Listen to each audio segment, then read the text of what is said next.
Prince Mamun আর মুখের উপর মূত্র ত্যাগ করেছিল। আমি লিখন ভাইকে বলতে চাই, আমি তোমার আসার আগেই বলেছিলাম যে মামুন আমার উপর অনেক রকম ভাবে অত্যাচার করেছে, সেটা আমি জানি না তুমি শুনেছো কিনা। ও তো জানো কিনা জানি না, ও হিল তোলা জুতো পরে আমার এইখানটা পুরো ফাটিয়ে দিয়ে রক্তাক্ত করে হাড় দেখা যাচ্ছে।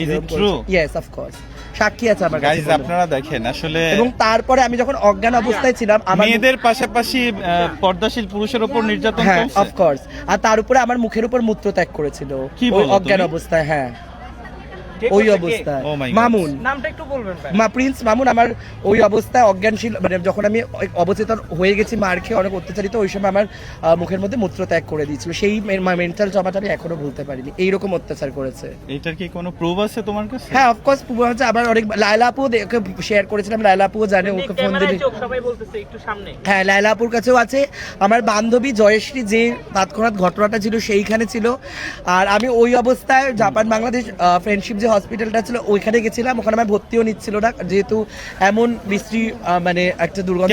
কেন তোমাকে তুমি যে লোকটার নাম বলছো, হ্যাঁ, এই লোকটা কেন তোমাকে, তুমি ওপার বাংলার একজন মানুষ, তুমি তোমার সাথে কেন এই ধরনের কাজগুলো করলো? এটা আমি মানে জনগণ কিছুক্ষণ আগে বলছিলাম, ও তো সব ধরনের থেকে কি টার্গেট ছিল নাকি? তুমি হ্যাঁ, সব ধরনের নেশা করে ও, সেটা তুমি জানো কিনা জানি না। এবং মদ্যপ অবস্থায় ও মানুষটা পুরো বদলে যায়, একটা কমপ্লিট ডিফারেন্ট চরিত্রে পরিণত হয়ে যায়।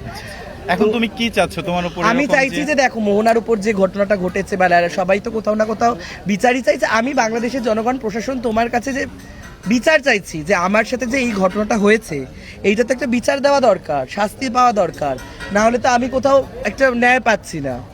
মানে এটা আমার কাছে ভীষণ, আমি আসলে মানে when I have heard that, আমি খুব আপসেট ছিলাম যে ইজ ইট ট্রু কিনা। তো আজকে যেহেতু ওর মুখ থেকে শুনছি যে বাংলাদেশের যার নাম ও বলছে যে প্রিন্স মামুন, একটা মানে ওর ওপর যে ফিজিক্যাল টর্চার করছে, এটা আমি আগে শুনি নাই, আজকে ফার্স্ট টাইম শুনলাম। অ্যান্ড এতগুলো মানুষের সামনে আমার মনে হচ্ছে না যে স্যান্ডির মতো একজন মানুষ মিথ্যে বলবে।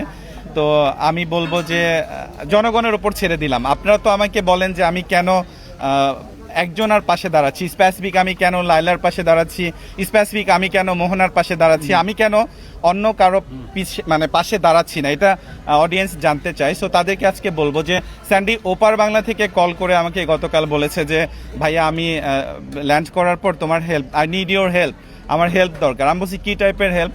তখন সে আমাকে এভাবে বলছে যে আমার উপরে এরকম ফিজিক্যাল অ্যাসল্ট করা হয়েছে, এবং সবচেয়ে নেক্কারজনক যে কাজটা করছে, অ্যাসল্টের পাশাপাশি সে আমাকে ওর মুখে মূত্র ত্যাগ করেছে। তো এটা আমি হয়তো ভেবেছিলাম এটা ফেক হইতে পারে, বাট আজকে যখন ওকে রিয়েল দেখলাম বা শুনলাম, তখন মনে হচ্ছে ঘটনা সত্য।